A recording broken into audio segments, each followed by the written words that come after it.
You're accusing, I arrest you in the name of the Duke. Proceed, Solonus, to procure my fall and buy the doom of death and Wisdom. Merchant of Syracuse, plead no more. I am not impartial to infringe our laws. The enmity and discord which of late has sprung upon the rancorous outrage of your Duke to merchants and well-dealing countrymen who wanted guilders to redeem their lives, has sealed his statues with their blood, excludes all pity from their threatening looks. If any born in Syracuse be seen at any Ephesian mart or fair, he dies, unless 1,000 marks be levied of him, to quit the penalty and ransom him. Therefore, by law, thou art condemned to die. Yet this my comfort, when your words are done, my woes and likewise with the evening sun. Well, Syracusan, say in brief, for what cause thou departest thy native home, and why thou comest to Ephesus? In Syracuse was I born, and wed unto a woman happy but for me. My business took me to Epidemnum, the while my wife was very great with child. She soon and safe arrived where I was. Had she not been long, she became a joyful mother of 2 goodly sons, which were strange ones, so like the other, and could not be distinguished but by name. That very hour, in the selfsame inn, a meaner woman was delivered of such a burden. Male twins, both alike, those for their parents were exceeding poor. I bought and brought up to attend my sons. My wife, not meanly proud of 2 such boys, made daily motions for our home return. Unwillingly, I agreed. Alas, too soon we came aboard.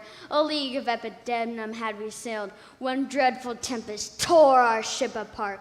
The sailors sought for our safety by our boat, and left the ship then sinking rip to us. My wife, more careful for the latter born, had fastened him unto a small spare mast.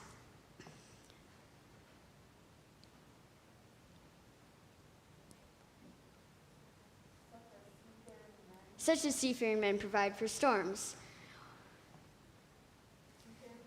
To him one of the other twins was bound.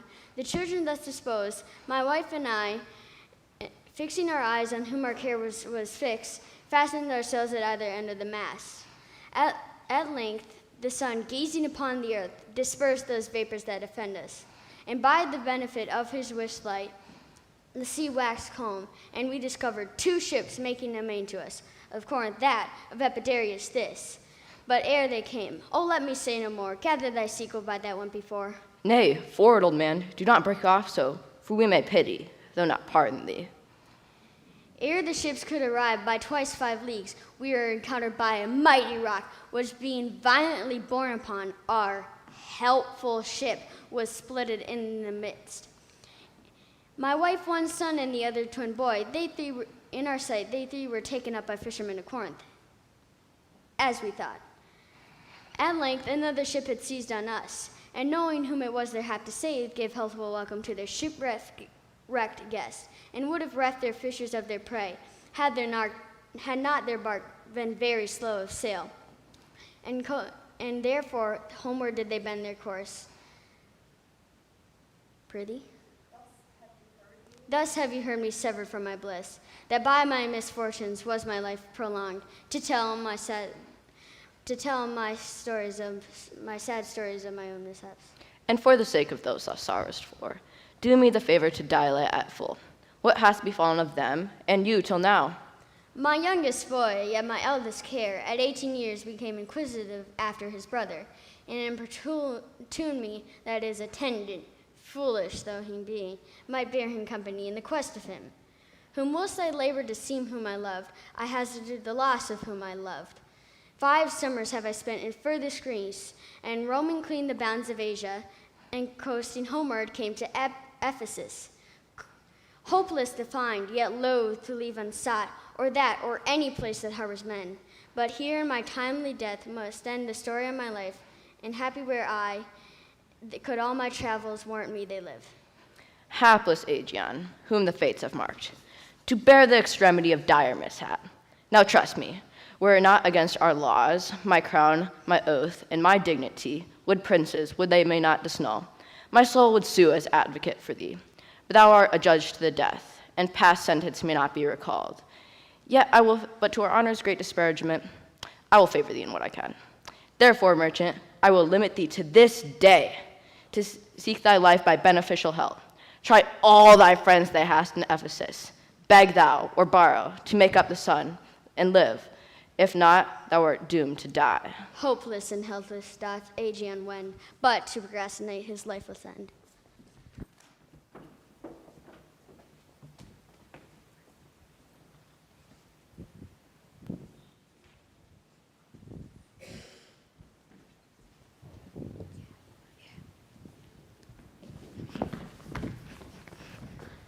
Give out, you are of Epidamnum, lest your goods too soon be confiscated. This very day, a Syracusan merchant is apprehended for arrival here, and not being able to buy out his life, according to the statutes of the town, dies here. The weary sun sets in the west. There you will find your money that I had to keep. Go bear it to the centaur, Dromio, where we host, and stay there till I come to thee.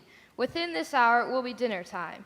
Till then I will view the manners of the town, peruse the traders, gaze upon the buildings, and then return and sleep within mine inn. For with long travel I am stiff and weary. Get thee away. Many a man would take you at your word, and go indeed, having so good a mien. He seems a trusty villain that must off, when you are dull with care and melancholy, lighten your humors with his merry jest. Although you press me with your tender care, I do entreat you, sir, to pardon me. I cannot walk with you about the town. I cannot go with you to your inn and dine with you. I am invited to certain merchants, of whom I hope to make much benefit. I crave your pardon soon at 5 o'clock. Please you, I'll meet with you upon the mart, and consort till bedtime. My present business calls me from you now. Farewell till then. I will go lose myself and wander up and down to view the city. I commend you to your own content. He that commends me to mine own content commends me to the thing I cannot get. I to the world am like a drop of water that in the ocean seeks another drop, who, falling there to find his fellow forth, unseen, inquisitive, confounds himself. So I, to find a mother and a brother in quest of them, unhappy lose myself. Here comes the almanac of my true date. What now? How chanced thou art returned so soon? Return so soon? Rather approach too late. The capon burns, the pig falls from the spit. The clock has struck 12 upon the bell. My mistress made it 1 upon my cheek. She is so hot because the meat is cold. The meat is cold because you come not home. You come not home because you have no stomach. You have no stomach, having broken your fast. But we that know it, 'tis to fast and pray, are penitent for your default today. Stop in your wind, sir. Tell me this, I pray. Where have you left the money that I gave to you? 6 pence that I had a Wednesday last, to pay the saddler for my mistress Crupper. The saddler had it, sir. I kept it not. I am not in a sportive humor now. Tell me, and dally not, where is the money? We being strangers here, how darest thou trust so great a charge from thine own custody? I pray you just, sir, as you sit at dinner, I from my mistress come to you in post. Come on, sir Nate. Come, Dromio, have done thy... Come, Dromio, come. These jests are out of season. Reserve them till a merrier hour than this. Where is the gold I gave in charge to thee? To me, sir? Why, you gave no gold to me. Come on, sir knave, have done thy foolishness, and tell me, how hast thou disposed thy charge? My charge was but to fetch you from the mart, home to your house, the Phoenix, sir, to dinner. My mistress and her sister stays for you. In what safe place you have bestowed my money, or I shall break that merry sconce of yours that stands on tricks when I am undisposed. Where's the 1,000 marks thou hadst of me? I have some marks of yours upon my pate, some of my mistress marks upon my shoulders, but not 1,000 marks between you both.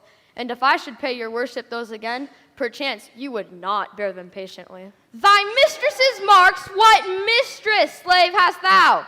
Your worship's wife, my mistress, at the Phoenix, she that doth fast till you come home to dinner, and prays that you will hie you home to dinner.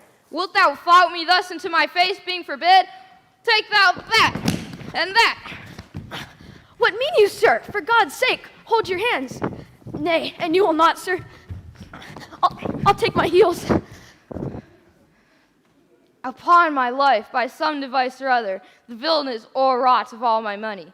They say this town is full of cozenage, as nimble jugglers that deceive the eye, dark-working sorcerers that change the mind, disguised cheaters, prating mountebanks, and many such like liberties of sin.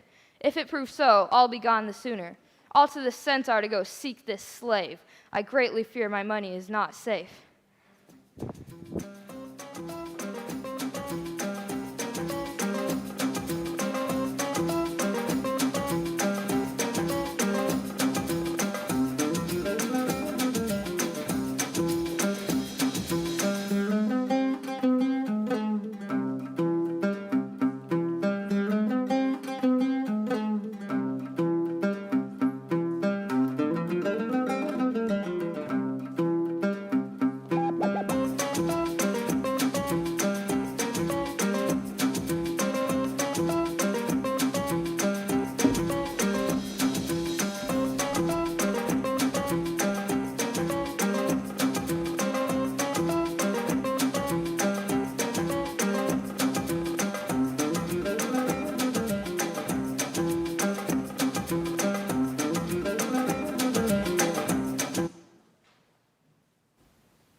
Neither my husband nor my slave returned, that in such haste I sent to seek his master.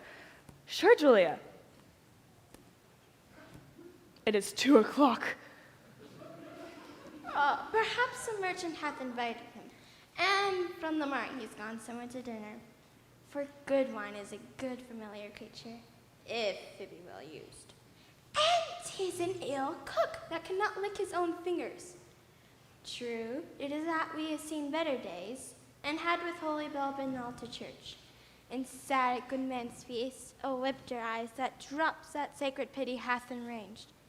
And therefore sit you down in gentleness, and take upon command what help we that to you wanting may be ministered. Good sister, let us dine and never fret. A man is master of his liberty. Time is their master, and when they see time, they'll come or go. If so, be patient, sister.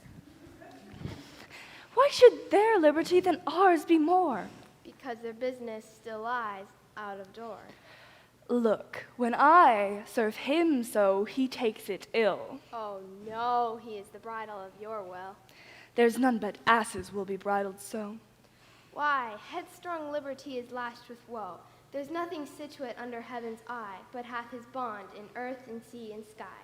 The beasts, the fishes, and the winged fowl are their male subjects, and at their control men, more divine, the masters of all these lords of the wide world and wild watery seas, endued with intellectual sense and souls, of more preeminence than fish and fowl, are masters to their females and their lords. Then let your will attend on their accord. This servitude makes you to keep unwed. Not this, but troubles of the marriage bed. But were you wedded, you would bear some sway. Ere I learn love, I'll practice to obey. How if your husband start some other where? Till he come home again, I would forbear. Patience unmoved, no marvel though she pause. They can be meek with no other cause. A wretched soul, bruised with adversary, we bid be quiet when we hear it cry. But we are burdened with like weight of pain, as much or more would we ourselves complain. So thou, that hast no unkind mate to grieve thee, with urging helpless patience wouldst relieve me.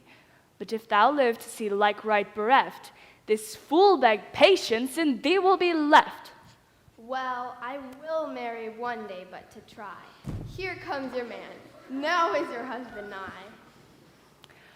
Say, is your tardy master now at hand? Nay, he's at 2 hands with me, and that my 2 ears can witness. Say, didst thou speak with him? Knowest thou his mind? Aye, he told his mind upon my ear. Beshrew his hand, I scarce could understand it. Spake he so doubtfully thou couldst not feel his meaning? Aye, he struck so plainly that I could too well feel his blows, and withal so doubtfully I could scarce understand them. But say, I prithee, is he coming home? It seems he hath great care to please his wife. Why, mistress, sure my master is stark mad. Aye, sure, he is both stark and raving mad. When I desired him to come home from the mart, he asked me for 1,000 marks in gold. 'Tis dinner time, quoth I. My gold, quoth he. Your meat doth burn, quoth I. My gold, quoth he. Will you come, quoth I? My gold, quoth he. Where is the 1,000 marks I gave thee, villain? The pig, quoth I, is burned. My gold, quoth he. My mistress, sir, quoth I. Hang up thy mistress, out on my mistress. I know, not thy mistress. Quoth who? Quoth my master. I know, quoth he, no house, no wife, and no mistress. So that my errand, due unto my tongue, I thank him, and bear home upon my shoulders. For in conclusion, he did beat me there. Go back again, thou slave, and fetch him home. Go back again and be new beaten home? For God's sake, send some other messenger. Back, slave, or I'll break thy painted cross. And he will bless that cross with other beating. Between you I shall have a holy head. Hence, prating peasant, fetch thy master home. Am I so round with you as you with me, that like a football you do spurn me thus? You spurn me hence, he spurns me hither. If I last in this service, you must case me in leather. Fie!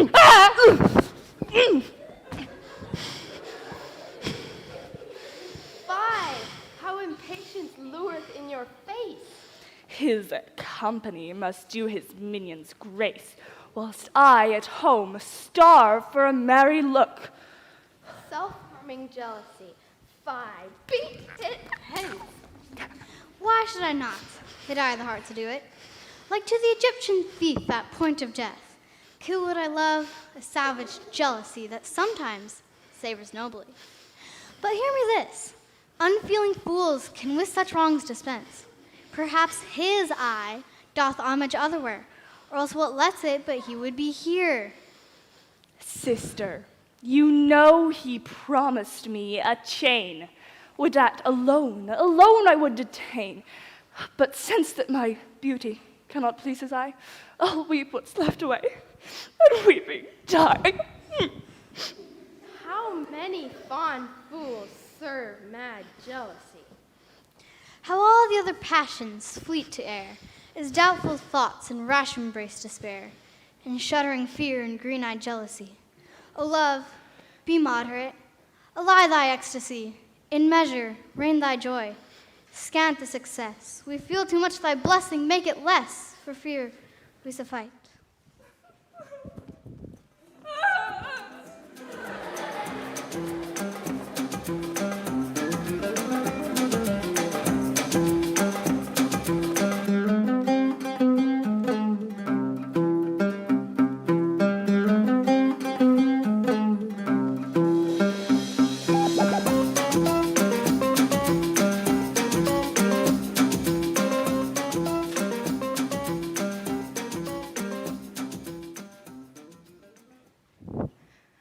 The gold that I gave to Dromio is laid up safe at the centaur, and the heedful slave is wandered forth in care to seek me out, by computation and my host report. I did not speak with Dromio since at first I sent him from the mart. See, here he comes. How now, sir, is your merry humor altered, as you love strokes so jest with me again? You know no centaur. You receive no gold. Your mistress sent to have me home to dinner. My house was at the Phoenix. Wast thou mad that so madly thou didst answer me? What answer, sir, when spake I such a word? Even now, even here, not half an hour since. I did not see you since you sent me hence, home to the centaur, with the gold you gave me. Villain, thou didst deny the gold receipt, and toldest me of a mistress and a dinner, for which I hope thou feltst I was displeased. I am glad to see you in this merry vein. What means you this jest? I pray you, master, tell me. Yea, dost thou jeer and flout me in the teeth? Thinkest thou I jest? Hold, take thou that, and that. Hold, sir, for God's sake. Now your jest is in earnest. Upon what bargain do you give it me? If you will jest with me, know my aspect, and fashion your demeanor to my looks, or I will beat this method in your sconce. But I pray, sir, why have I beaten? Dost thou not know? Nothing, sir, but that I am beaten. Shall I tell you why? Aye, sir, and I say every why hath a wherefore. Why, first, for flouting me, and then wherefore for urging it the second time to me. Was there ever a man that's beaten out of season, when in the why and the wherefore there is no rhyme or reason? Well, sir, I thank you. Thank me, sir, for what? Marry, sir, for this something you gave me for nothing. I'll make amends to you next to give you nothing for something. But soft, who washed this yonder?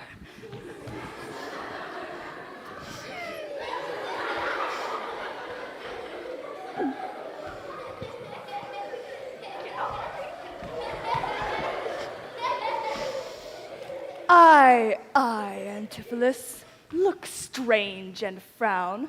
Some other lady hath thy sweet aspects. I am not Adriana, nor thy wife. The time was once when thou unurged wouldst vow that never words were music to thine ear, that never object pleasing in thine eye, that never touch well welcome to your hand, that never meat sweet savored in thy taste, unless I spake, or looked, or touched, or carved to thee. How comes it now, my husband? Oh, how comes it that thou dost estrange it from thyself?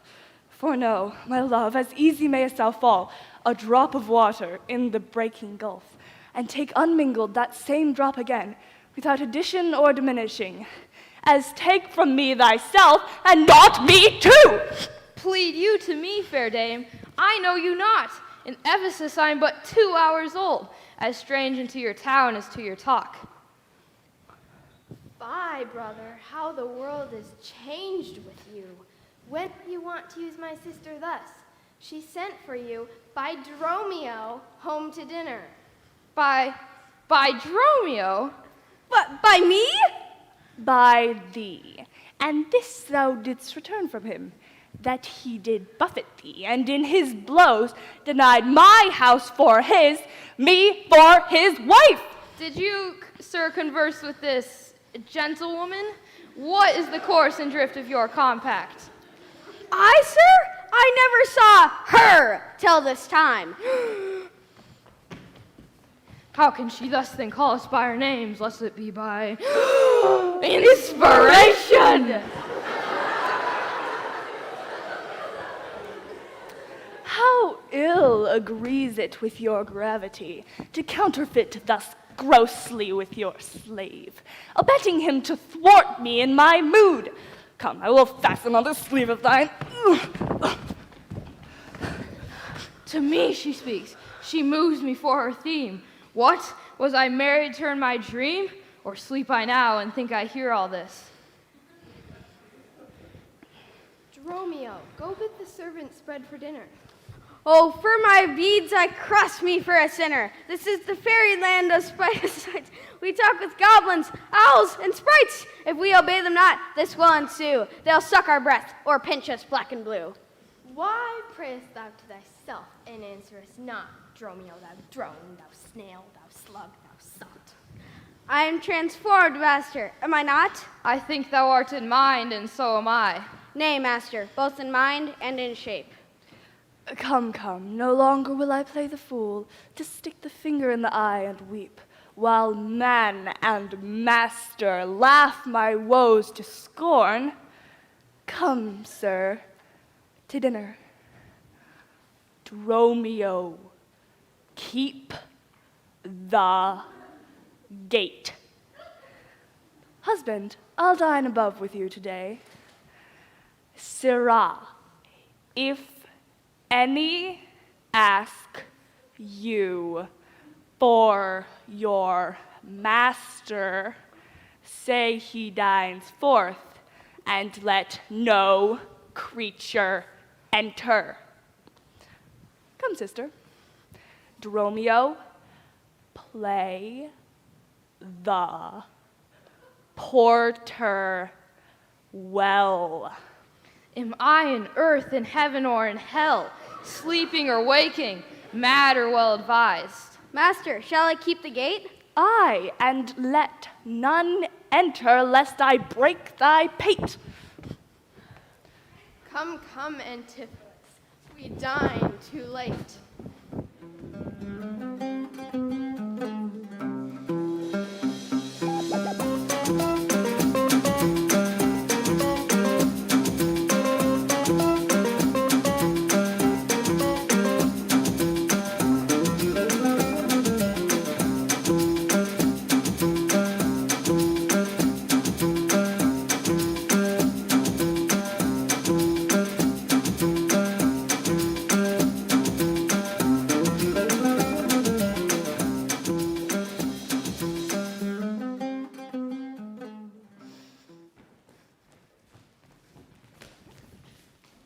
Good Signor Angelo, you must excuse us all. My wife is shrewish when I keep not hours. Say that I lingered with you at your shop to see the making of her golden chain, and that tomorrow you'll bring it home. But here's a villain who had faced me down. He met me on the mart, and that I beat him, and charged him with 1,000 marks in gold, that I did deny my wife and house. Thou drunkard, thou, what didst thou mean by this? Say what you will, sir, but I know what I know, that you did beat me at the mart. I have his hand to show. If the skin were parchment and the blows you gave were ink, your own handwriting would tell you what I think. You're sad, Signor Balthazar. Pray God our cheer. May answer my good will, and you're welcome here. I hold your dainties cheap, sir, and you're welcome dear. O Signor Balthazar, either at flesh or fish, a table full of welcome makes scarce one dainty dish. Good meat, sir, is common, that every churl affords. And welcome more common, for that's nothing but words. Small cheer and great welcome makes a merry feast. Aye, for a niggardly host and a more sparing guest. But though my cates be mean, take them in good part. Better cheer may you have, but not with better heart. But soft, my door is locked. Go bid them let us in. Maud, Bridget, Marianne, Cecil, Jillian, June. Mo, horse, cabbage, caxcomb, idiot, patch!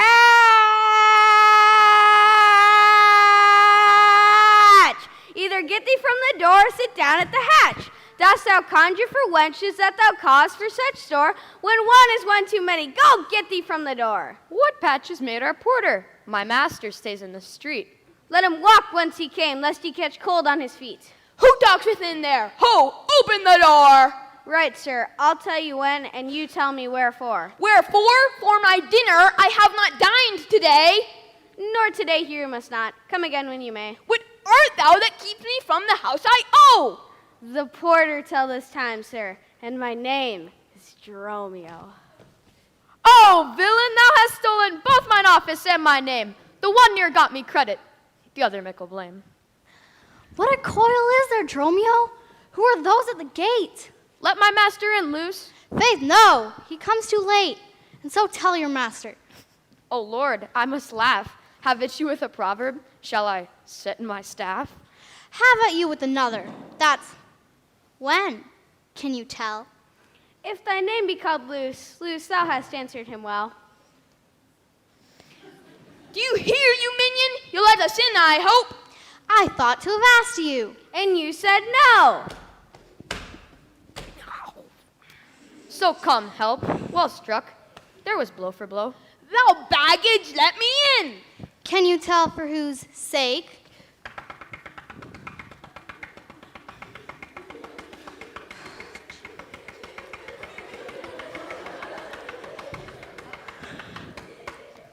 Master, knock the door hard. Let him knock till it ache. You'll cry for this minion if I beat the door down. Who needs all that? And a pair of stocks in the town.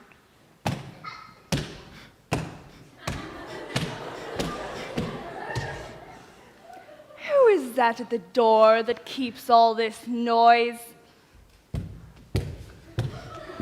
By my trust, your town is troubled with unruly boys. Are you there, wife? You could have come before.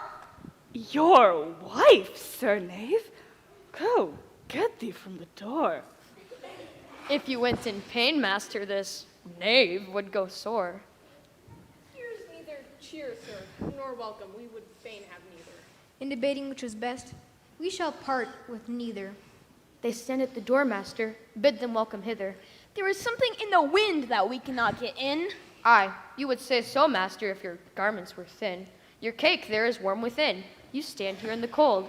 It would make a man mad as buck to be so bought and sold. Julia, here, Julia, let us come in. Not by the hair, my chinny chin chin!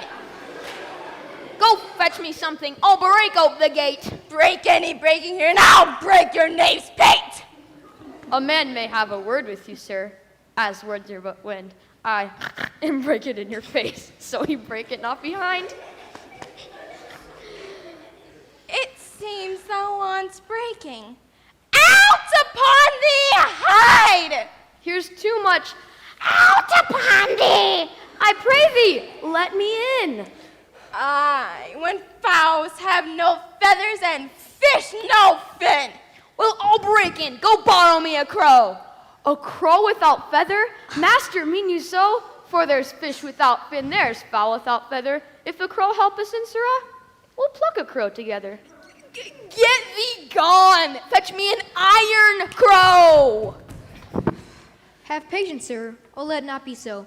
Hearing you war against your reputation. Once this, your long experience of her wisdom, her sober virtue, years, and modesty. Plead on her part some cause to you known, and doubt not, sir, but you will excuse why this time the doors are made against you. Be ruled by me, depart in patience, and let us to the Tiger Hall to dinner. And about evening come yourself alone, to know the reason of the strange restraint. If by strong hand you offered break in, now in the stirring passage of the day, a vulgar common will be made of it, and that supposed by the common route, against your yet ungalled estimation, that may the foul intrusion enter in, and dwell upon your grave when you are dead. For slander lives upon succession, forever held where it gets possession. Thou hast prevailed. I will depart in quiet, and in despite of mirth, mean to be merry. I know a wench of excellent discourse, Mariana, the hostess of an inn. To her will we to dinner. Get thee home, and fet the chain. By this I know 'tis made, and bring it to the Porpentine, for there's the house. The chain will I bestow, be it for nothing but to spite my wife upon my hostess there. Good sir, make haste, and since my own doors refuse to entertain me, I'll knock elsewhere, and see if they'll disdain me. I'll meet you at that place some hour hence. Do so. This jest will cost me some expense.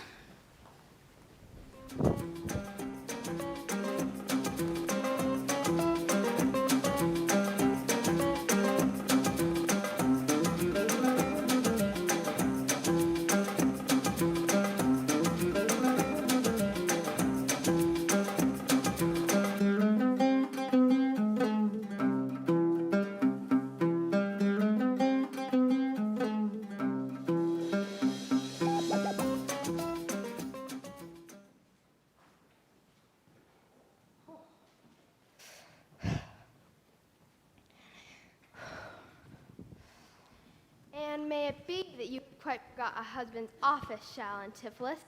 Even in the spring of love, thy love springs wrought.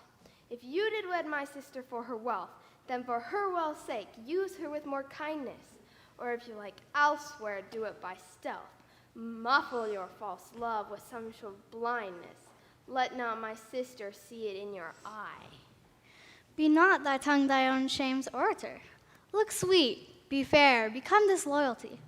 Apparel vice like virtue's harbinger. Alas, poor woman, make us but believe, being compact of credit, that you love us. Though others have the arm, show us the sleeve. We, in your motion turn, and you may move us. Then, gentle brother, get you in again. Comfort my sister, cheer her, call her wife. 'Tis holy sport to be a little vain, when the sweet breath of flattery conquers strife. Sweet mistress, what your name is else, I know not, nor by what wonder do you hit of mine, less in your knowledge and your grace you show not our earth's wonders more than earth divine. But if I am I, then well I know that your weeping sister is no wife of mine, nor to her bed no homage do I owe. Far more, to you do I decline. O train me not, sweet mermaid, with thy note, to drown me in thy sister's flood of tears. Sing, siren, for thyself, and I will dote. What? Are you mad that you do reason so? Not mad, but mated, how I do not know. It is a fault that springeth from your eye. For gazing on your beams, fair sun, being by. Gaze where you should, and that will clear your sight. As good to wink, sweet love, as look on night. Why call you me love? Call my sister so. Thy sister's sister. That's my sister. No, it is thyself, mine own self's better part. My clear eye's clearer eye, my dear heart's dearer heart. My food, my fortune, my sweet hope's aim. My soul is heaven, and mine heaven's claim. All this my sister is, or else should be. Call thyself sister, sweet, for I am thee. Thee will I love, and with thee lead my life. Thou hast no husband yet, nor I no wife. Give me thy hand. Oh, soft air, hold you still. I'll fetch my sister to get her goodwill. Why, how now, Dromio? Where runnest thou so fast? Do you know me, sir? Am I Dromio? Am I your man? Am I myself? Thou art Dromio, thou art my man, thou art thyself. I am an ass, a woman's man, and besides myself. What woman's man, and how besides thyself? Very, sir, besides myself, I am due to a woman, one that claims me, one that haunts me, one that will have me. What is she? A very reverend body, aye, such as a man may not speak of without he say, Sir Reverence, I have but lean luck in the match, yet she is a wondrous fat marriage. How dost thou mean, a fat marriage? Marry, sir, she is the kitchen wench in all Greece. I know not what use to put her to, but to make a lamp of her and run from her by her own light. What complexion is she of? Swart like my shoe. But nothing has so clean kept. For why, she sweats. A man may go over shoes in the grime of it. What's her name? No, sir, but her name in 3/4. That's an L in 3/4. Will not measure her from hip to hip. Then she bears some breadth. No longer from head to foot than from hip to hip. She is spherical. Like a globe. I could find out countries on her. Where in her body stands Ireland? Mary, in her buttocks. I found it out by the bogs. Where Scotland? In the Baroness, hard in the palm of her hand. Where France? In her forehead, armed and reverted, making war against her heir. Where England? I looked for the chalky cliffs, but I could find no whiteness in them. But I guess it stood in her chin by the salt road that ran between France and it. Where Spain? Faith, I saw it not, but I felt it hot in her breath. Where America, the Indies? Oh, sir, upon her nose and all are embellished rubies, carbuncles, and sapphires, and under it were 2 deep caves through which 2 thick and muddy rivers did run. To conclude, this drudge laid claim to me, called me Dromio, swore I was assured to her, told me what privy marks I had about me, as the mark on my shoulder, the mole on my neck, and the great wart on my left arm. Then amazed I read for her, as a witch. Go hie thee presently post to the road. If the wind blow any way from shore, I will not harbor in this town tonight. If any bark put forth, come to the mart, where I will walk till thou return with me. If everyone knows us and we know none, 'tis time, I think, to trudge, pack, and be gone. As from a bear a man would run for his life, so fly I from her that would be my wife. There's none but witches do inhabit here, and therefore 'tis high time that I were hence. She that doth call me husband, even my soul doth for a wife abhor. But her fair sister, possessed with such a gentle, sovereign grace, such enchanting presence and discourse, hath almost made me traitor to myself. But lest myself be guilty to self-wrong, I'll stop mine ears against the mermaid's song. Master Antipholus. Aye, that's my name. I know it well, sir. No.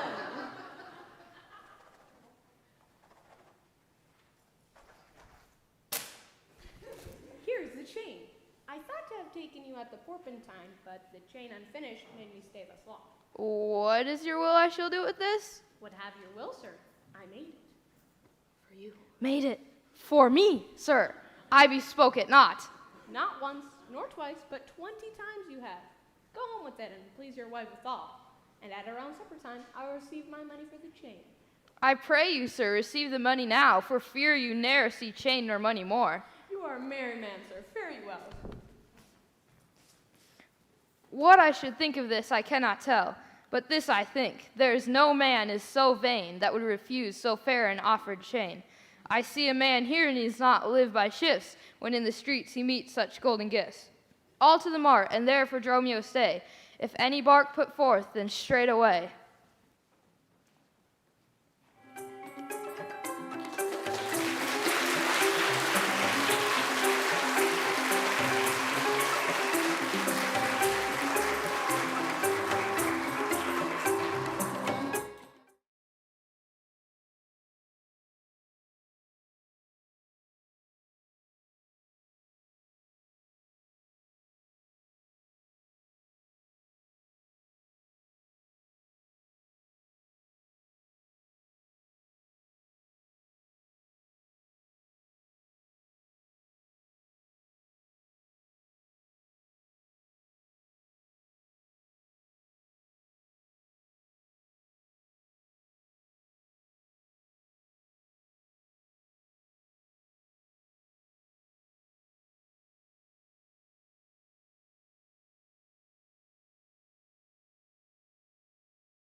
You know, since Pentecost the sum is due, and since we have much importuned you, nor now, we are not, but we are bound to Persia, and want guilders for our voyage. I am debating our present store, and buying your guests a memory. I cannot instantly raise up the gross, for all the guilders that we do require. Make present satisfaction, or will attach you by this officer. Beware of me, for I may find you to be a notorious benefactor. Benefactor? What benefactor would he be? Is he not a malefactor? Please, your honor, I don't know well what he is, but the town is full of precise villains that I am sure of, and void of all profanation in the world that good Christians ought to have. This comes off well. Here is a wise officer. My wife has told me these precise villains. That how? My wife, sir, whom I detest before heaven and your honor. Thy wife? I, sir, whom I think heaven is an honest woman. Dost thou detest her therefore? I say, sir, I will detest myself also, that this city, if it be not villainous, it is a naughty city, for it is pity of her life. Nay, Master Officer Orologio, you are in the wrong, and I shall prove it to you before these varlets here. Thou honorable man, I shall prove it to you. Master Angelo, no. I beseech you, sir, look in Master Angelo's face. Good sir, look. Wait. Good Master Angelo, look upon this officer. 'Tis for good purpose. Doth your officership mark his face? Aye, sir, very well. Nay, I beseech you, mark it well. Well, I do so. Doth your honor see any harm in his face? Why? No. All be supposed upon his face. His face is the worst thing about him. Good then. His face is the worst thing about him. And if Master Angelo is the worst thing about Ephesus, how can the city be a naughty city? He's in the right, officer. What say you to it? First, and it like you, the city is a respected city. Next, this is a respected man, and his wife is a respected woman. By his hand, sir, his wife is more respected than any of us. Varlet, thou liest, wicked varlet. The time is yet to come when she was ever respected with man, woman, or child. O thou varlet, O thou caitiff, O thou wicked Hannibal, prove this, thou wicked Hannibal, or I'll have mine action of battery on thee. This will last out a night in Russia, when nights are longest there, forbear. Even just the sum that I owe to you is growing to me by Antipholus, and in the instant I met with you, he had of me the chain. Please, as you walk with me down to his house, I will discharge my bond and thank you too. Oh, that labor may you save. See where he comes. I go to the goldsmith's house, go thou and buy a rope's end. This will I bestow among my wife and her confederates for locking me out of my house by day. But soft, I see the goldsmith. Get thee gone, buy thou a rope and bring it home to me. I buy £1,000 a year. I buy a rope. A man is well holp up that trusts to you. I promised your presents and the chain, and neither chain nor goldsmith came to me. But like you thought our love had last too long, if we're chained together, and therefore came not. Saving your merry humor, sir, here's the note, the weight of your chain to the utmost carat, which doth amount to 3 odd ducats more than I stand indebted to these gentlemen.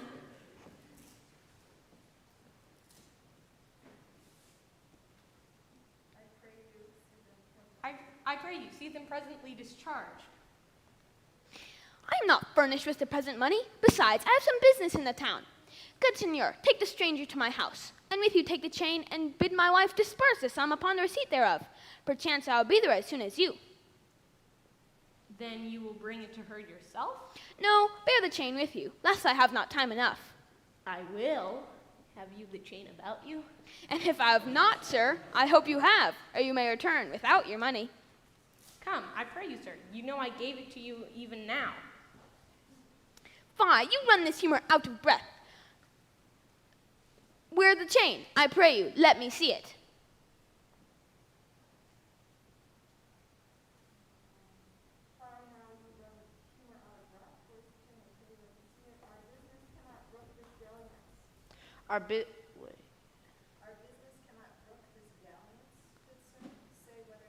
Our business cannot brook this dalliance, sir. Good sir, say whether you'll answer us or no. If not, we'll leave him to this officer. I answer you. What should I answer you? The money that you owe me for the chain. You owe me none till I receive the chain. You know I gave it you half an hour since. You know I gave it you half an hour since. You gave me none. You wrong me much to say You so. wrong me more, sir, in denying it. Consider how it stands upon my credit. Well, officer, arrest him at my suit. I'd arrest you. You hear the suit. This touches me in reputation. Either pay by the sum, or I will arrest you by this officer. Consent to pay thee that I never had? Arrest me, foolish fellow, if thou darest. Here is thy fee. Arrest him, officer. I will not spare my brother in this case if he should scorn me so apparently. I do, and charge you in the Duke's name to obey me. I do obey thee, till I give you bail. But, Tara, you shall buy this sport as dear as all the metal in your shop will answer. Sir, I will have law in Ephesus. To your notorious shame, I doubt it not. Master! Master! There's a bark of Epidemnum that stays until her master comes aboard, and then, sir, she bears away. The ship is in her trim. A merry wind blows fair from the land. They stay not until their master, owner, and yourself. How now, a madman, thou peevish sheep? What ship of Epidemnum stays for me? The ship you sent me for, to hire waftage. Thou drunken slave, I sent thee for a rope, and told thee to what purpose and what end. You sent me for a rope as soon. You sent me to the bay, sir, for a bark. I will debate this matter with more leisure, and teach your ears to list me with more heed. To Adriana, villain, hie thee straight. Give her this key, and tell her that in the purse, in the desk, that's covered over with Turkish tapestry, there is a purse of ducats. Let her send it. Tell her that I am arrested in the street, and that shall bail me. Hie thee, slave, be gone. On, officer, to prison till it come. To Adriana, that is where we dined, where Dalzibel did claim me for her husband. She is too big, I hope, for me to compass, though thither I must, although against my will. For servants must their masters' minds fulfill.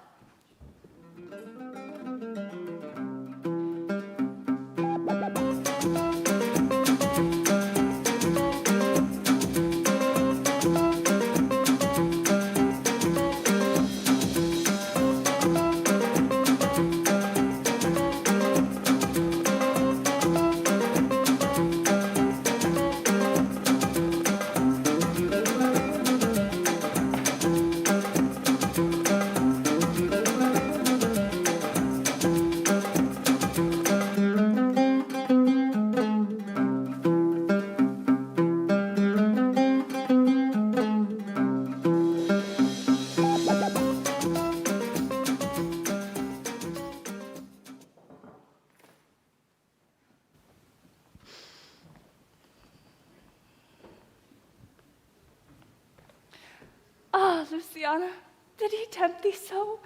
Mightst thou not perceive austerely in his eye that he did plead in earnest, yea or no? First he denied you had in him no right. He meant he did me none, the more my spite.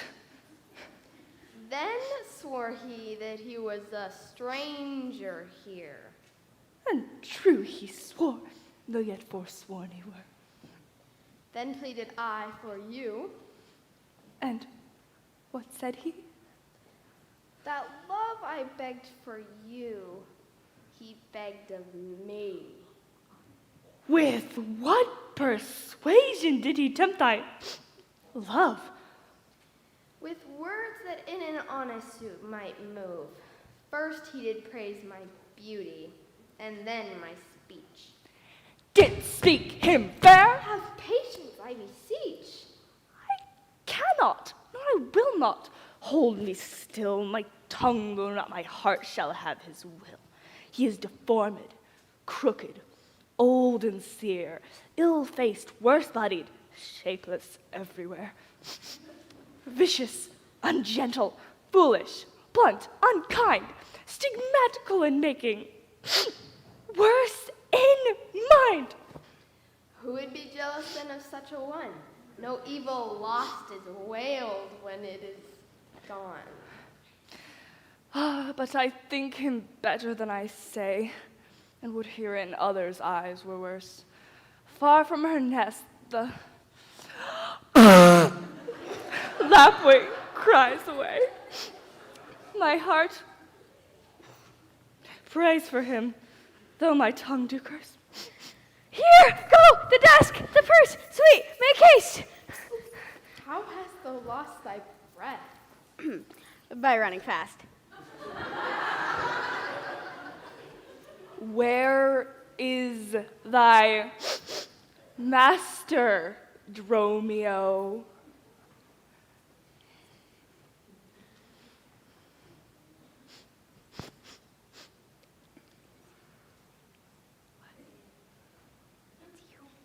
Prithee, is he well? No, he is arrested on the case. Why, man, what is the matter? I do not know the matter. He is arrested on the case. What? Is he arrested? Tell me at whose suit. I know not at whose suit he is arrested well. Will you send him, mistress? Redemption? The money in the desk? Oh, go fetch it, sister.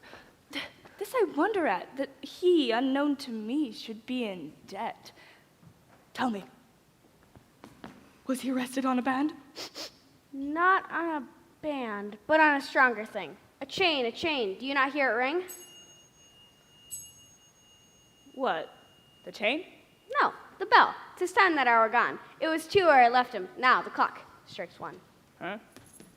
Oh, there's the money. Go, bear it straight, and fetch thy master home immediately. Come, sister. I am pressed down with conceit, my comfort, and my injury.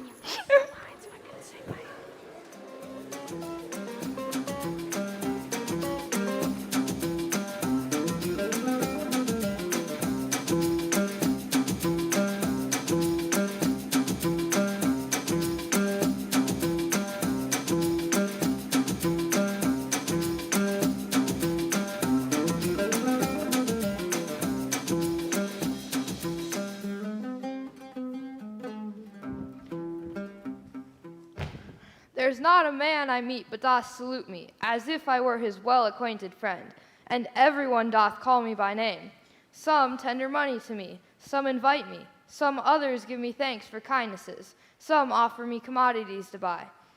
Sure, these are but imaginary wiles, and Lapland's sorcerers do inhabit here.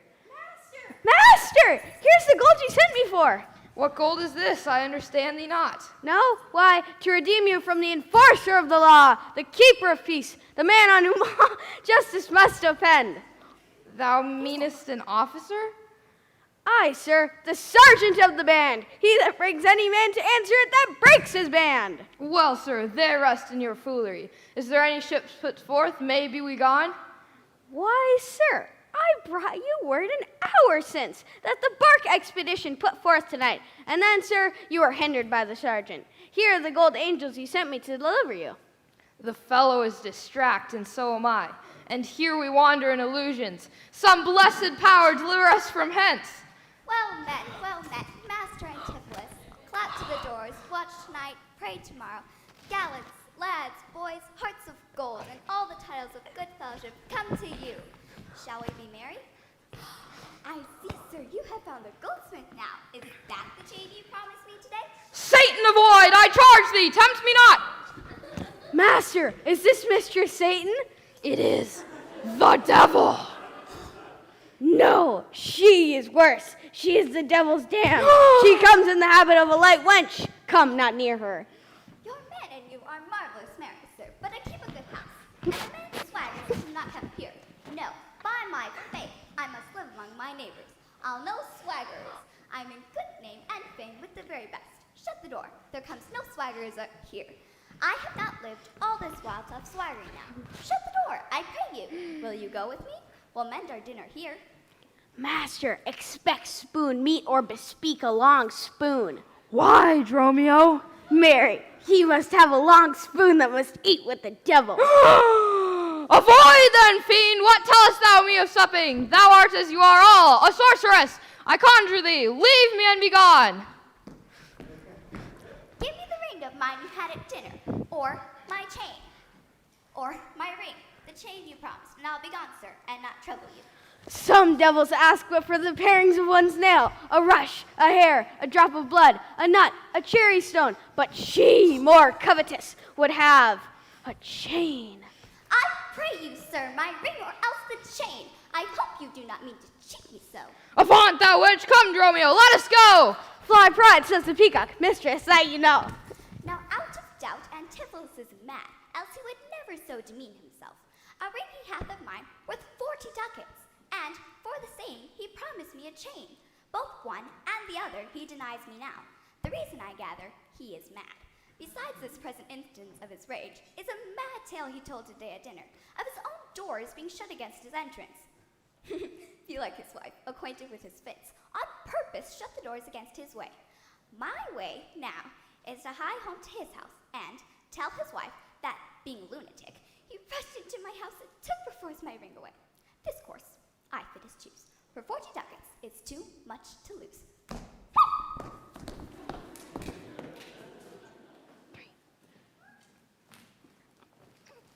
Fear me not, man, I will not break away. I'll give thee, ere I leave thee, so much money as to warrant thee, as I am rested for. My wife is in a wayward mood today, and will not lightly trust a messenger that I should be attached in Ephesus. I tell you, it will sound harshly in her ears. Fear not, in prison you'll find company. First there was young Master Ash. He was in possession of brown paper and old ginger, of which he made 500 pounds ready money. Why, 'tis an errand counter for rascal. I remember him now, a bawd, a cut purse. Why, 'tis a fool, a gull, and a rogue, that now and then goes to the wars, to grace himself under the return of soldier. Then there is one Master Caper, under Master Three-Pile the tailor, for some 4 suits of peach-colored satin, which now peaches him a beggar. He's to be impeached. Then we have young Dizzy, and young Master Deepvow, and Master Copperspur, and Master Starve Lackey the rapier and dagger man, and young Drop Bear that could lusty pudding, and, I think, 40 more, all great doers, who are all now, bless 'em, for the Lord's sake. Ah, here comes my man. I think he brings the money. How now, sir? Have you what I sent you for? Aye. Here's that, I warrant you, we'll pay them all! But where's the money? Why, sir, I gave the money. For the rope!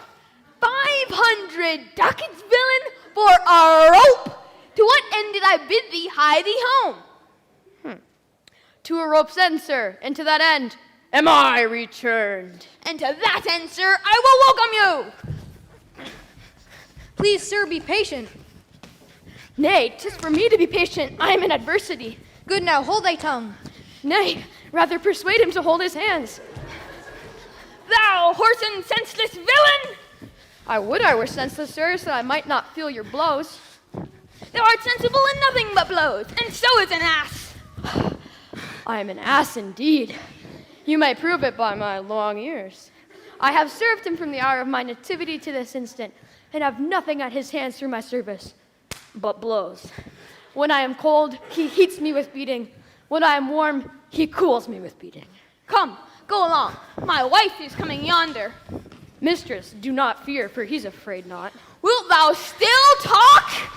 How say you now? Is not your husband bad? His incivility confirms no less. Good Dr. Pinch, you are our conjurer. Establish him in his true sense again, and I will please you what you will demand. Alas, how fiery and sharp he looks. Mark how he trembles in ecstasy. Give me your hand and let me feel your pulse. There is my hand, let it feel your ear! I charge thee, Satan, house and this man, to yield possession to my holy prayers. Hide thee straight at the state of darkness. I conjure thee by all the saints in heaven. Peace, doting wizard, peace, I am not mad. Oh, that thou art not, poor distressed soul. You minion, you are these your customers? Did this companion with the saffron face revel and feast at my house tonight? Whilst upon me the guilty doors were shut, and I denied to enter in thine house?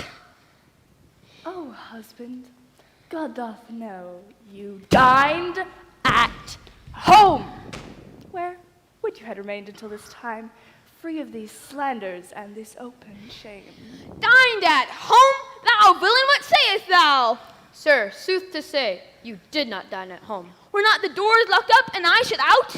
Purdy, your doors were locked and you shut out. Did not she herself revile me there? Sans fable, she herself reviled you there. Did not the kitchen maid rail, taunt, and scorn me? Search she did. The kitchen vestal scorned you. And did not I enraged depart from thence? In verity you did, sir. My bones bear witness that since have felt the vigor of his rage. Is't good to soothe him in these contraries? 'Tis no shame, the fellow finds his vein, and yielding humors well his frenzy. Thou hast suborned the goldsmith to arrest me! I sent you money to redeem you by Dromio, who came in haste for it. Money by me, heart and goodwill you might, but surely, master, not a rag of money. Went'st not thou to her for a purse of ducats? He came to me, and I delivered it. And I am witness with her that she did. God and the rope maker bear witness that I was sent for nothing but a rope. Mistress, doth man and master is possessed. I know it by their pale and deadly looks. Yet they must be bound and brought and laid in some dark room. Yet bind my honesty.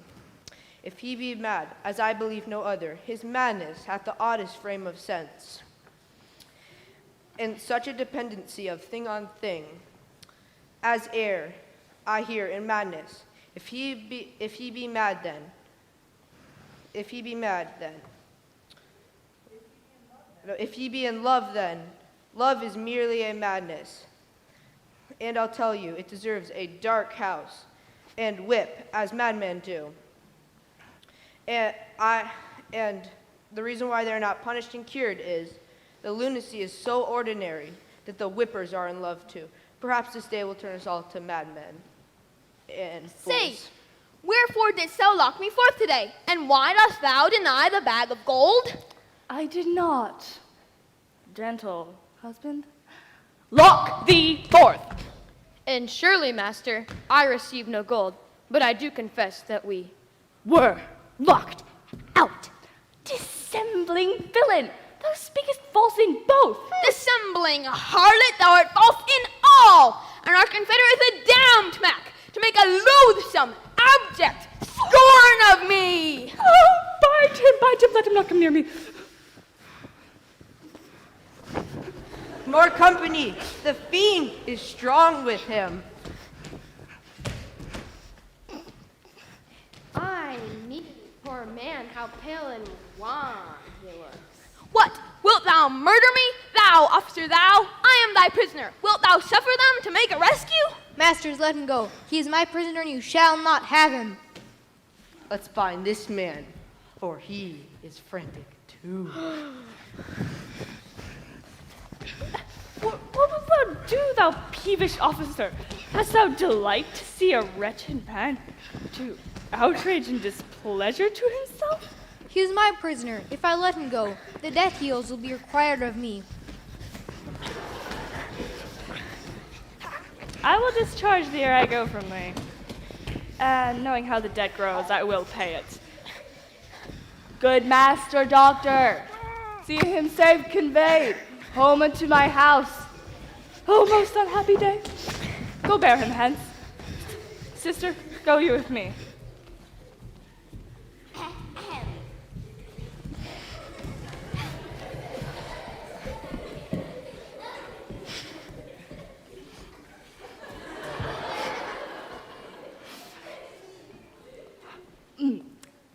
Say, whose suit was he arrested at? One Angelo, a goldsmith. Do you know him? I know the man. What is the sum he owes? 200 ducats. Say, how grows it do? Do for a chain your husband had of him. He did bespeak a chain for me, but had it not. When as your husband, all enraged today, came to my house and took away my ring, the ring I saw on his finger just now, straight after did I meet him with the chain. It may be so, but I did never see it. Come, officer, bring me where the goldsmith is. I long to know the truth hereof at large.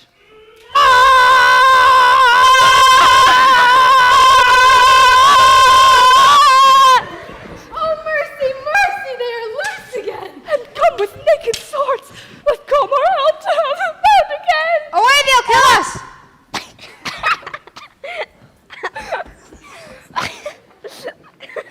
I see these witches are afraid of swords. She that would be your wife just ran from you now. Go to the centaur to stuff our stuff from thence. I long that we were safe and sound aboard. Faith, stay here this night. Surely they'll do us no harm. You saw they speak as fair. Give us gold. Methinks that they are a gentle nation that, but for the mountain of mad flesh that claims marriage with me, I could find it in my heart to stay here still and turn witch. I will not stay tonight for all the town, therefore away to get our stuff aboard.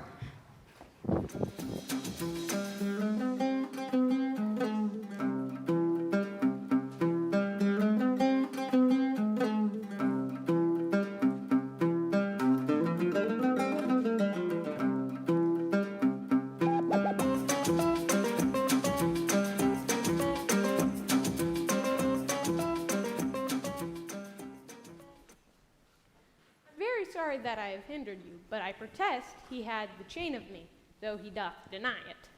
How is this man esteemed in the city? A very reverend reputation, sir. Credit infinite, highly beloved. His word might hold my entire wealth at any time. Speak softly yonder as I think he walks. 'Tis so, and that self-chain about his neck which he forswore so monstrously to have. Good sir, draw near to me. I'll speak to him. Signor Antipholus, I wonder much how you could put me through such shame and trouble without some scandal to yourself, with also to deny. This chain you had of me, can you deny it? I think I had, sir. I never did deny it. Yes, that you did, and forsworn it too. Who heard me to deny or to forswear it? These ears of mine, knowest, did hear thee. 'Tis a pity that thou livest to walk where wise men restore. Thou art a villain to impeach me thus. I'll prove mine honor and mine honesty against thee presently if thou darest stand. I dare, and I do defy thee as a villain.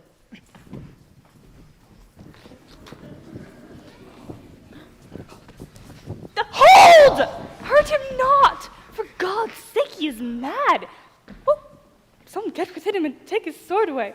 Bind Dromio too, and bear them to my house. Run, master, run! For God's sake, take a house! This is some priory! In or we are spoiled!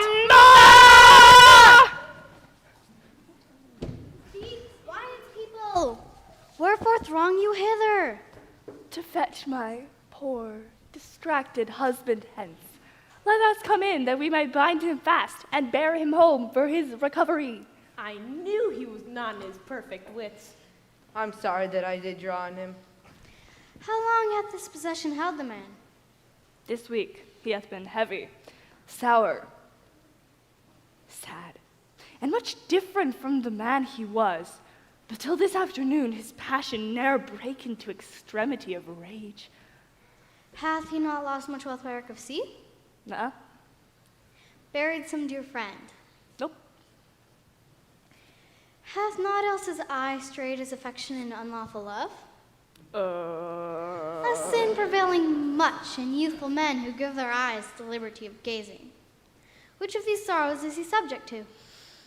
To none of them, except it be the last, namely, some love that drew him off from home. You should for that have reprehended him. Why, so I did. Aye, but not rough enough. As roughly as my modesty would let me. Happily, in private. And in assemblies, too. Aye, but not enough. It was the copy of our conference. In bed, he slept not for my urging it. At board, he fed not for my urging it. Alone, it was the subject of my theme. In company, I often glanced it, Still did I tell him it was vile and bad. And therefore, it comes that the man is mad. The venom clamors of a jealous woman poisons more deadly than a mad dog's tooth. It seems his sleep were hindered by thy railing, and therefore it comes that his head is light. Thou sayest his meat was sauced with thy upbraidings. Unquiet meals make ill digestions. Thereof the raging fire of fever bred. And what's a fever but a fit of madness? Thou sayest his sports were hindered by thy brawls. Sweet recreation barred, what doth ensue but moody and dull melancholy?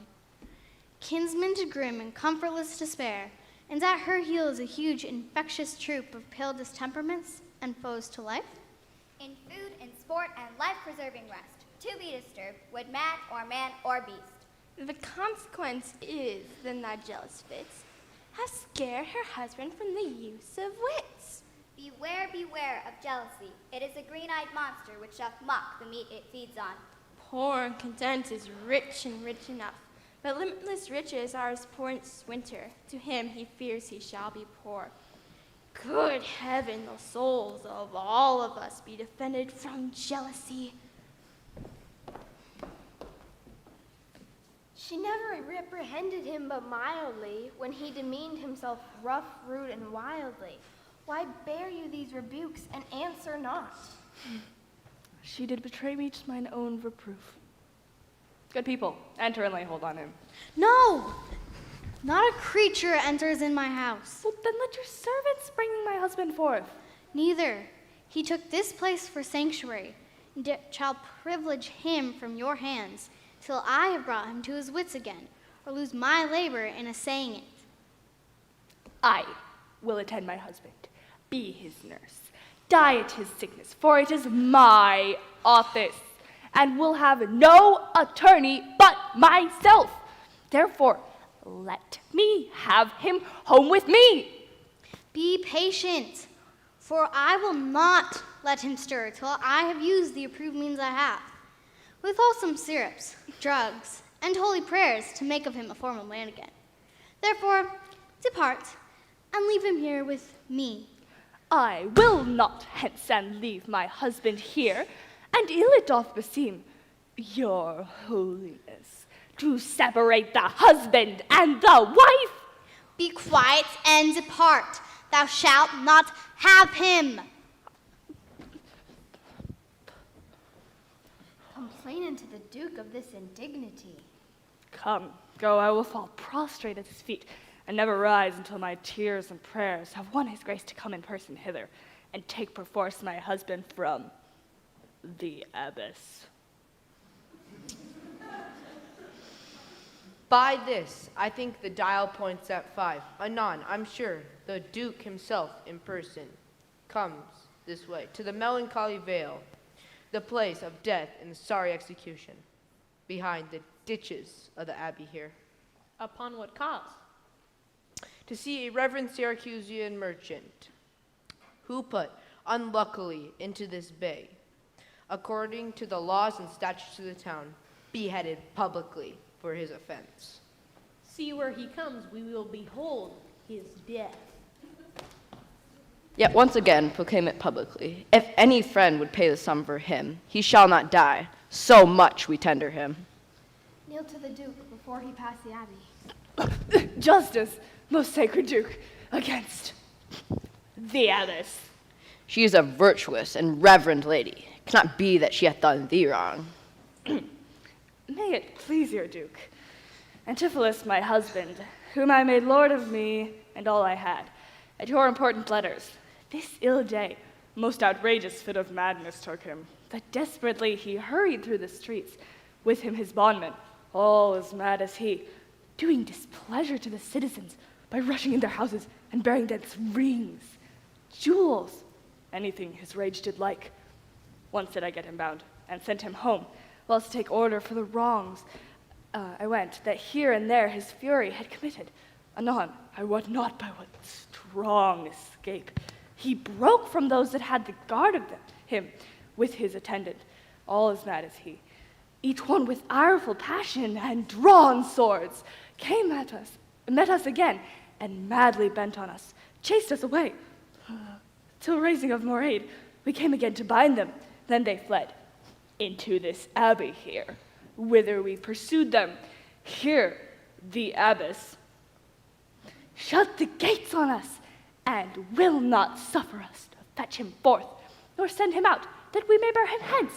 Therefore, most gracious Duke, with thy command, let him be brought forth and borne hence for help.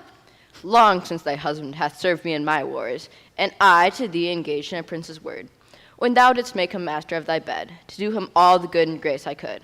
Go, some of you, knock at the abbey gate, and bid the abbess come to me. I will determine this before I stir. Mistress! Oh, mistress, mistress!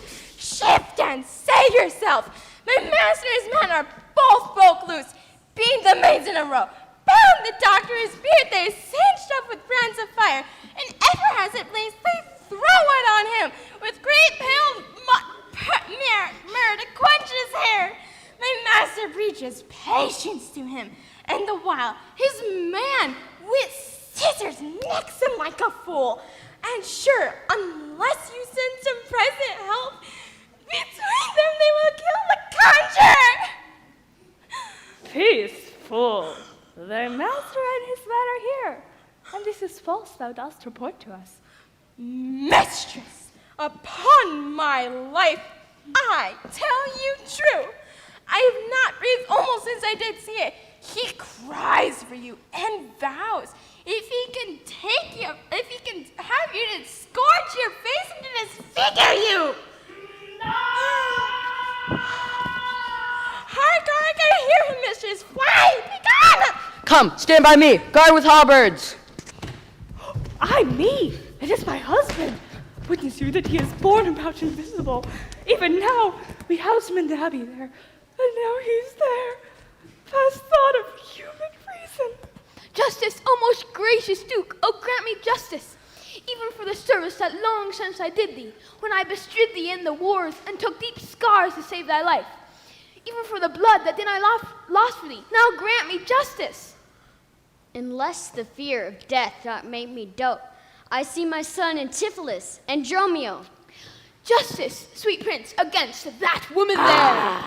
She that thou gavest me to be my wife, that hath abused and dishonored me, even in the strength and height of injury.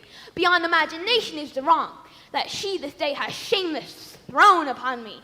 Discover how, and thou shalt find me just. This day, great Duke, she locked the doors upon me, while she with villains feasted in mine house. A grievous fault. Say, woman, didst thou so? No, my good lord. He, myself, and my sister today did dine together. So before my soul, as this is false, he burns me withal. Ne'er may I look on day nor sleep on night, but ye tells your highness simple truth.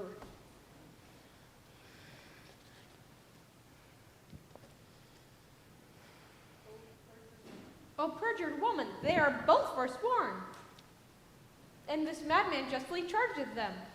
My liege, I'm advised what I say, neither disturbed by the effect of wine, nor of heady rash, provoked by raging ire, albeit my wrongs might make one, wiser, mad.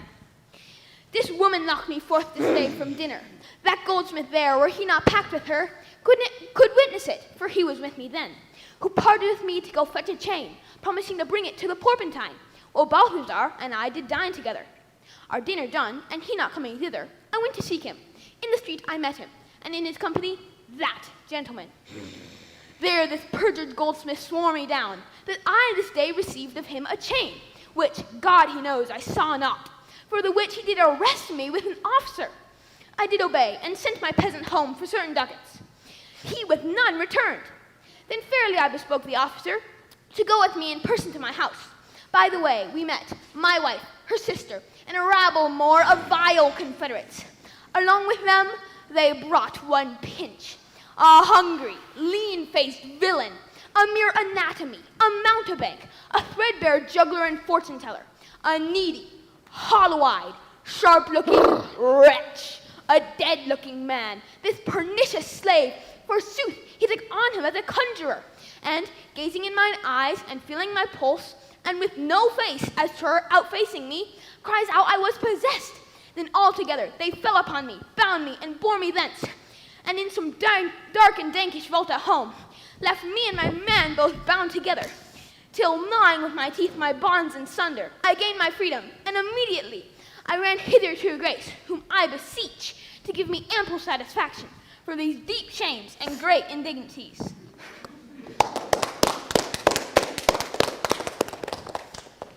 My lord, in truth, I witnessed with him that he did not dine at home, but was locked out. But had he such a chain of thee? These people witnessed him that he ran in here with the chain about his neck. These ears of mine nose did hear thee, have the chain about him, after you first forsworn it upon the mark. Thereupon I drew my sword on you, and then you fled into the abbey here, from whence I think you come by miracle. I never came within these abbey walls, nor ever didst thou draw thy sword on me. I never saw the chain, so help me heaven. It is false thou burdens me withal. Why, what an intricate impeach is this. I think you all have drank of Circe's cup. Now, if you would have housed him here would he have been. And if he were mad, he would not plead so coldly. You say he dined at home. The goldsmith here denies that saying. Sirrah, what say you? Sir, he dined with her there at the Porpentine. He did, and from my finger snatched that ring. 'Tis true, my liege, this ring I had of her. Sawest him enter the abbey here? As sure, my liege, if I don't see your grace. Why, this is strange. I think you all are mated or stark mad. Go call the abbess hither. Most mighty Duke, vouchsafe me speak a word. Happily I see a friend that will save my life and pay the son that will deliver me. Speak freely, Syracusan, what thou wilt. Is not your name, sir, called Antipholus, and this not your bondman, Dromio? Within the hour I was his bondman, sir, but he, I thank him, not into my cords. Now I am Dromio, and his man unbound. I am sure you, both of you, remember me? Ourselves we do remember, sir, by you, for lately we were bound, as you are now. You are not Pinch's patient, are you, sir? Why look you strange upon me?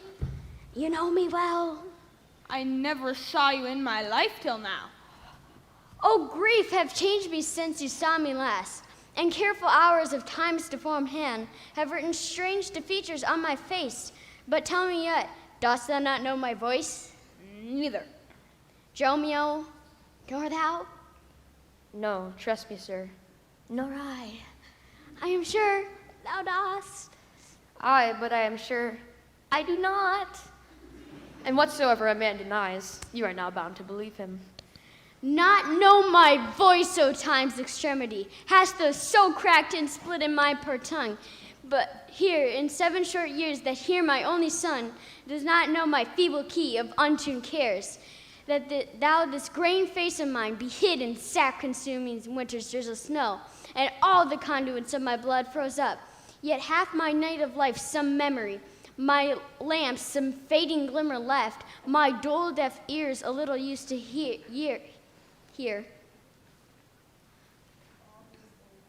All these old witnesses I cannot err. Tell me thou art my son Antipholus. I never saw my father in my life. But 7 years since in Syracuse, boy, thou knowest we parted. But perhaps, my son, thou shamest to acknowledge me in misery. The Duke and all that know me in the city can witness with me that it is not so. I ne'er saw Syracusa in my life. I tell thee, Syracusan, 20 years hath I been patron to Antipholus here, during which time he ne'er saw Syracusa. I see that age and dangers hath made thee dote. Most mighty Duke, behold a man much wronged.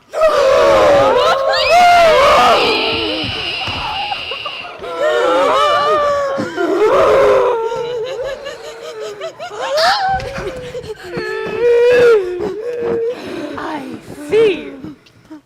2 husbands. Or or mine eyes deceive me. One of these men is genius to the other, and so of these. Which is the natural man and which is the spirit? Who deciphers them? I, sir, am Dromio. Command him away. I, sir, am Dromio. Pray, let me stay. Aegeon thou art, or else his ghost. Oh, my old master, who hath bound him here? Whoever bound him, I will loose his bonds and gain a husband by his liberty. Speak, old Aegeon, if thou beest the man that hast a wife once called Amelia, who bore thee at a burden 2 fair sons. Oh, if thou beest the same Aegeon, speak, and speak unto the same Amelia. If I dream not, thou art Amelia. If thou art she, tell me where is that son that floated with thee on that fatal raft? By men of Epidamnum, he and I and the twin Dromio all were taken up. But by and by, rude fishermen of Corinth by force took Dromio and my son from them. And me they left with those of Epidamnum. What then became of them, I cannot tell. I to this fortune that you see me in. Why, here begins his morning story right. These two Antiphaluses, these two so alike, and these two Dromios, one in semblance. Besides her urging of her wreck at sea, these are the parents of the children, which are accidentally met together. Antipholus, thou came from Corinth first? No, sir, not I. I came from Syracuse. Stay, stand apart. I don't know which is which. I came from Corinth, my most gracious lord. And I with him. Brought to this town by that most famous warrior, Duke Menaphon, your most renowned uncle.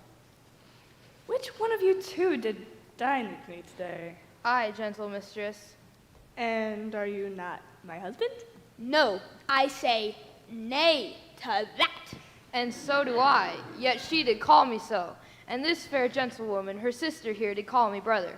If what I told you then, I hope I shall have leisure to make good, if this be not a dream I see and hear.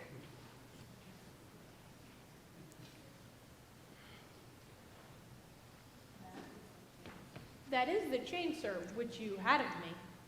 I think it be, sir. I deny it not. And you, sir, for this chain, arrested me. I think I did, sir. I deny it not. I arrest a lot of people, okay? I sent you money to be your bail by Dromio, but I think he brought it not. No, none by me. This purse of ducats I did receive from you, and Dromio my man did bring them me. I see we still did meet each other's man, and I was taken for him and he for me. And whereupon these errors arose. These ducats pun I for my father here. It shall not need, thy father hath his life.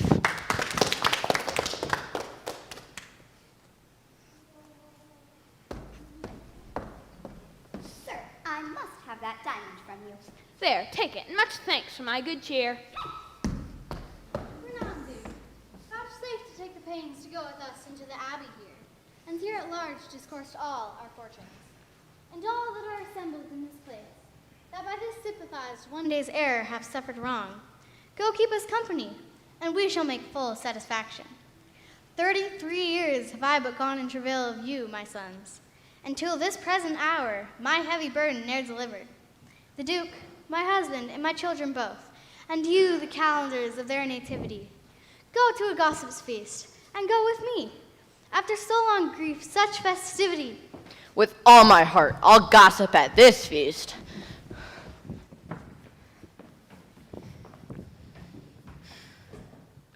Master, shall I fetch your stuff from the shipboard?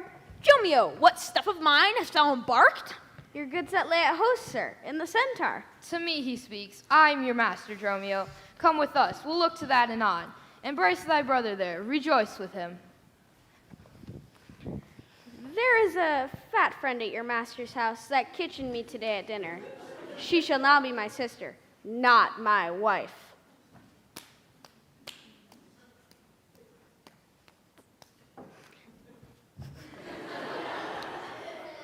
Methinks you are my glass, and not my brother. I see by you that I'm a sweet-faced youth. Will you walk in to see their gossiping? Not I, sir. You are my elder. There, that's a question. How shall we try it?